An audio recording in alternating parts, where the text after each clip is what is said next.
OMG, what has happened to Huawei?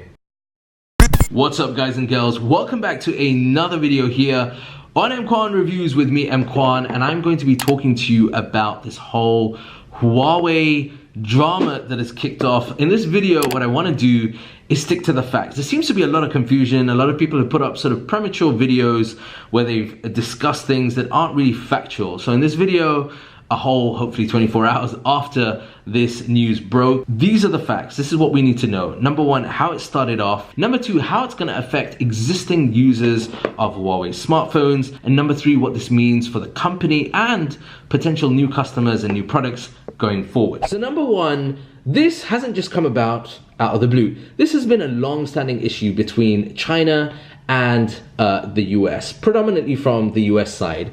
Donald Trump, in his traditional Trump fashion, has added the kind of rhetoric with the trade war between US tariffs, China's tariffs, and this has resulted in Huawei being caught up in the firing line. But there's another element of this which is outside of the trade wars, and that is Huawei's recent criticism of the fact that it's so closely tied in with the Chinese government. There are a lot of entities, there are a lot of countries out there and their national security agencies that feel that Huawei is too closely tied in with the Chinese government. Now this causes a problem not only with hardware in terms of smartphones that are being used, but it also is posing a threat with the newer 5G network technology that Huawei really is trying to dominate and push forward. So as part of this blacklist that took place yesterday, certain US companies, including Google, which is the main provider of Android and the support services in what we find in Gmail and also, you know, Google Calendar, the Google Play Store, have been caught up in the firing line. So essentially, Google has been forced to pull the support, the certification for Huawei smartphones. Now, it's not just Google in itself that is doing this. Qualcomm and some of the other US manufacturers of technology components have been forced to do or make changes to how they sort of essentially do business with Huawei. So this is a typical Huawei device. This is the P30 Pro, and essentially, for the most part, there are 4 layers of software that goes into a smartphone or tablet. Number one, you have the system software, and that controls essentially the various bits of hardware of the phone. On top of that is Android, and this is what is used to power the Huawei smartphones. And Android, for the most part, is an open source software, so any manufacturer can use that. But the third layer is very interesting, and that is Google services. So with the recent blacklist, Google has been forced to cut off Huawei from the Google services part of the Android, especially for new devices, and that also includes early access to software updates. Now, on top of that, we have the user interface. Now for this part, Huawei has some control because they have their own UI in the form of either EMUI or Magic UI that they use on their devices. So as I mentioned, the underlying operating system is open source, and that's called the Android Open Source Project, or ASOP.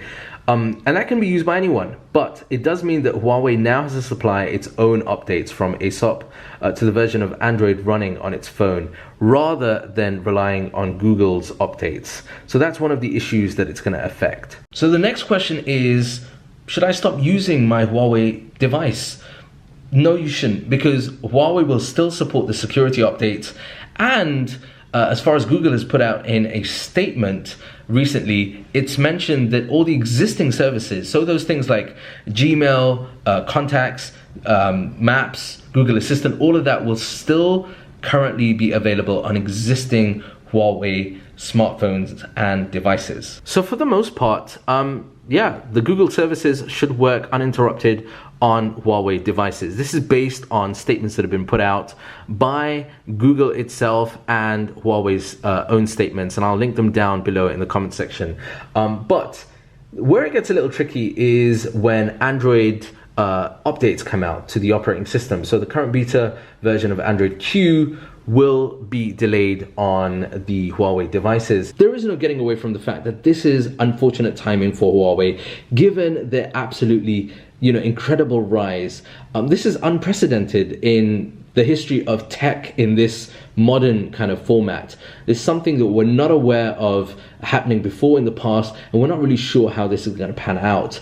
And my personal thoughts on this is the fact that there has been a lot of criticism towards Huawei, but I think even something like this is very, very unfair. Huawei need to either do one of two things.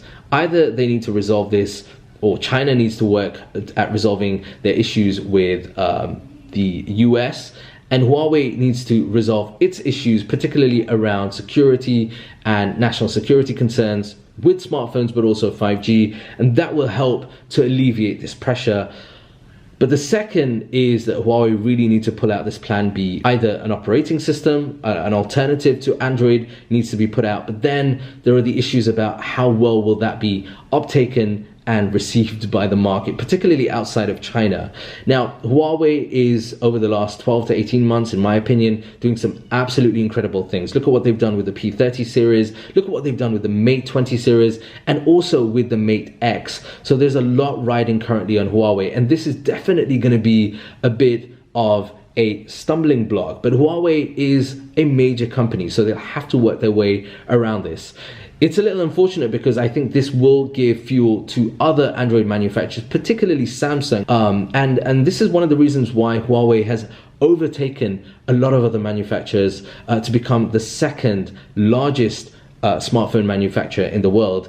But I'd love to know what you guys think. What do you think about this whole thing? Let me know in the comment section down below. And if you found this video helpful, please do share it on your social media accounts. That's it from me for now. I hope you've enjoyed it. If you're new around here, be sure to smash that subscribe button, hit like, and I'll see you again on the next video here on EMKWAN Reviews. Until then, peace and blessings.